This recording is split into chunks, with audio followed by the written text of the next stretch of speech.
Question number 64. To increase the revenue from the first class fare, the railway decreases the first class fare by 30%. As a result, the revenue from the first class fare increased by 26%. What is the percentage increase in first class passengers? तो देखो price जैसे ही decrease हुआ 70%, decrease होने के बाद कितना रह गया 70%। अगर पैसेंजर में कोई चेंज नहीं होता तो टोटल रेवेन्यू भी 70% ही रह जाता, लेकिन परसेंटेज में चेंज हो गया और जो रेवेन्यू है वो 70% से कितना हो गया अब हमारा 126%। और ये 70 से 126 किस कारण हुआ है? पैसेंजर्स में चेंज होने के कारण। तो बस वही निकालना है हमें। कितना बढ़ गया 30 + 26 56 इंक्रीज़ हुआ किस पर 70 पर, इंटू में 100 सॉल्व कर लेते हैं। 7 8 56 80% इज़ द राइट आंसर। इसका मतलब पैसेंजर्स 80% बढ़ गए। Question number 65. A distributed ₹2,500 among his 3 friends B, C and D such that B received 40% of the amount, C received 60% of the remaining amount. तो इसमें ध्यान से देखो, B को मिले 40%, बचा कितना 60%। 60% का 60%, एक परसेंटेज रखेंगे, एक हटा देंगे। 6 6 है 36%, मतलब 36%। टोटल का कितना परसेंट 36। बी को मिले 40%, सी को मिले 36%, तो डी को कितना मिला 40 + 36 कितना होता है 76। डी को मिला 24%। किसका 2500 का। हमसे पूरी वैल्यू पूछिए। परसेंटेज से ये 100 2 0 कैंसिल। 24 × 25 25 से आपको पता है 625, और ये एक का मैं -25 कर दो तो 600 is the right answer. Question number 66. In an examination, out of 100 students, 80% of the girls and 70% of the boys passed. देखो गर्ल्स हैं, ये बॉयज़ है। 80% गर्ल्स पास हो गई, 70% बॉयज़ पास हो गए, और टोटल कितने परसेंट पास हो गए 75। बस एलिगेशन से हम इसको सॉल्व कर देंगे। 75 और 75 - 75, 80 - 75 5। इसका मतलब गर्ल्स और बॉयज़ किस रेशो में है 1:1 में। तो बॉयज़ कितने हुए टोटल 100 है, तो बॉयज़ कितने हुए 50। इसका मतलब 50 बॉयज़ ने एग्ज़ाम अपीयर किया है। Question number 67. Venu saves ₹25% of his income if his income increases by 25%। He still save the same amount as before. मतलब जितना भी इंक्रीज़ हुआ है अमाउंट 25%, वो सारा कहाँ जा रहा है खर्चे में। पहले खर्चा 75% था, क्योंकि सेविंग 25% थी, पहले खर्चा था 75%, उस पर एक्सपेंडिचर कितना बढ़ गया 25%। तो 25/75 इंटू में 100, 25 3 75, 100/3 होते 33.33%।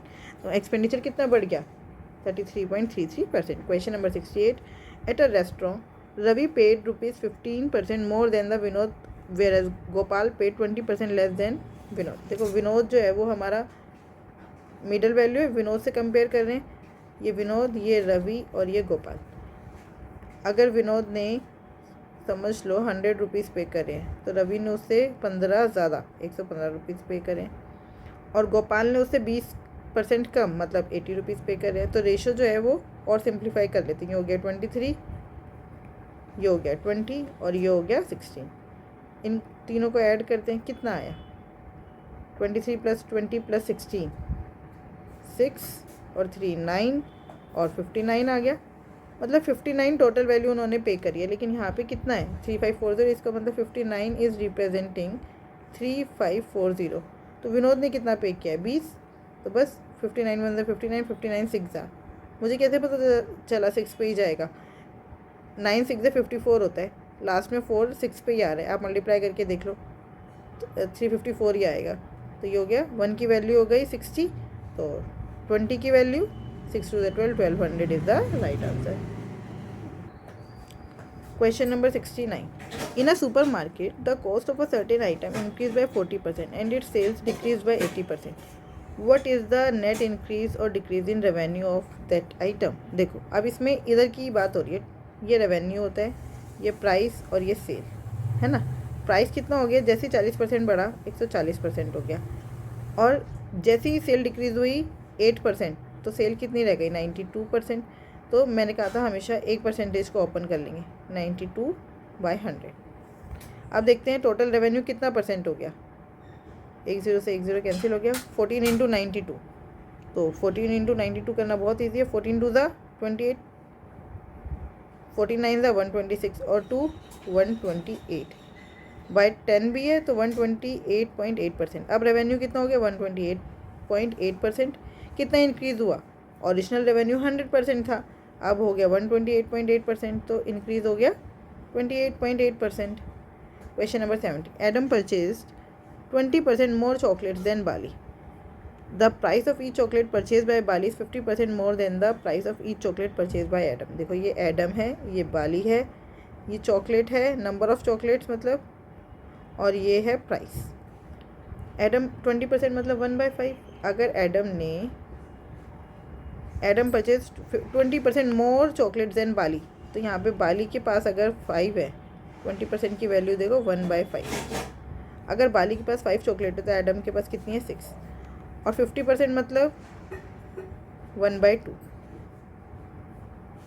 The chocolate purchase by Bali is 50% more than the price of each chocolate purchase by Adam. Adam से कंपेयर कर रहे हैं ना, अगर एडम की चॉकलेट का प्राइस 2 है तो उसका 50% ज़्यादा, 2 का 50% 1 ज़्यादा, तो बाली की चॉकलेट का प्राइस है 3 रुपीज़। तो देखते दोनों ने कितना खर्चा करे, 12 और 5 3 15। एडम का खर्चा हुआ 12 रुपये, बाली का खर्चा हुआ 15 रुपये। तो अब money spend by Bali is 1% more than that of Adam. कितना ज़्यादा है, 3। किस पर, 12 से कंपेयर करना है, 12 पर। 3 4 12 और 100 साथ में आएगा ही, 425 125% ज़्यादा है। Question number 71, Arun made an error of 7% in excess and 5% in deficit. Excess का मतलब ज़्यादा नाप दी, डेफिसिट का मतलब कम नाप दी। तो हमें बताना है एरिया ऑफ रेक्टेंगल में कितना चेंज आ जाएगा। एरिया क्या होता है, लेंथ इंटू ब्रेड्थ। अगर लेंथ भी 100% है, ब्रेड भी 100% है, तो एरिया भी कितना हो जाएगा 100%। तो पहले ये सब 100% थे, लेकिन अब क्या हो गया, लेंथ हो गई 107%, ब्रेड्थ हो गई 95%। 1 परसेंटेज को ओपन कर दो तो देखते हैं एरिया कितना आ रहा है। बस 95 इंटू 107 करना है, तो 95 7 ज़ा देख लो, 95 7 ज़ा 7 5 ज़ा 35, 5 यहाँ 3 है, 7 9 ज़ा 63 और 66, तो ये हो जाएगा 5 यहाँ पर 66 कैरी, 95 0 ज़ा 95 0 में 66 ऐड करेंगे तो 66 आएगा, 6 यहाँ पर 6 कैरी, 95 1 ज़ा 95 और 6 101, नीचे 100 है तो इसके बाद पॉइंट, 101.65% हो गया हमारा एरिया। तो कितना परसेंट इंक्रीज़ हो गया, 1.65%, 1.65%। Question number 72, out of his total salary a person invests ₹30% in a scheme if his saving is ₹270 more than that of the amount in scheme। देखो इसका मतलब सैलरी में से स्कीम में कितना जा रहा है 30%, सेविंग्स में कितना जा रहा है 30% प्लस 270, और जो बाकी बच रहा है ना, and the remaining amount of the salary which is 25% he spends. तो अब हम देखते हैं बच कितना रहा है, टोटल तो 100% होता है, तो बच कितना रहा है, ये हो गया 60% प्लस 270। तो 100% में से 60% प्लस 270 माइनस करूँगी तो कितना आएगा, 40% माइनस 270। ये रिप्रेजेंट कर रहे हैं 25% को, 25% इधर माइनस में आया, 270 इधर प्लस में आ गया, तो ये हो गया 15%।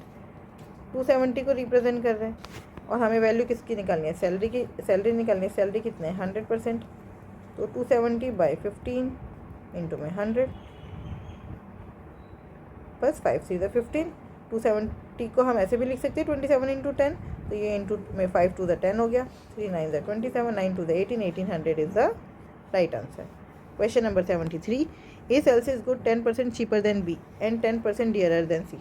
तो देखो 10% होता है 1/10, ए को बीच में रखो, ये बी और ये सी बीच में क्यों रखा, क्योंकि इसी से ही कंपेयर कर रहे हैं। A sells is goods 10% cheaper than B, अगर बी जो है वो 10 रुपये में बेच रहा है तो ए जो है वो 9 रुपीज़ में बेच रहा है। डियरर का मतलब होता है महंगा, और उन्होंने बोला कि 10% डियरर देन सी, सी से कंपेयर करें। अगर सी 10 रुपये में बेच रहा है तो ए जो है वो 11 रुपये में बेच रहा है। अब बस यहाँ पे 9 आ जाएगा, यहाँ पे 11 आ जाएगा, मल्टीप्लाई कर देते हैं, 11 10 ज़ा 110, 11 9 ज़ा 99 और ये 90, ये इनका रेशो हो गया प्राइस का। तो how much percent are C's rate lower than B's, C का रेट बी से कितना कम है, 20 कम है किस पर, 110 पर, तो 2/11 हो गया इंटू में 100%। 11 9 ज़ा 99 होता है, आपको पता है। तो ये 1/11 होता है 9 पॉइंट समथिंग, है ना। तो 9 to the 18 point something answer आएगा। तो ये भी नहीं हो सकता, ये भी नहीं हो सकता, ये भी नहीं हो सकता। This is the right answer. Question number 74। A person spends 35% of his total salary in food, 30% he invests in a scheme and remaining amount he saves। तो ये बिल्कुल सिंपल सा क्वेश्चन है। 35% टोटल सैलरी का फूड पे चला गया, 30% ही total salary का स्कीम में चला गया। तो कितना चला गया? 65% चला गया, बचा कितना? 35%। और वो सेव कर रहा है। सेविंग की वैल्यू 4340 दे रखी है, तो हमें पता नहीं इन्वेस्ट कितना कर रहा है। इन्वेस्ट 30% कर रहा है, मतलब 35% की वैल्यू 4340 है, तो आपको 30% की वैल्यू निकालनी है।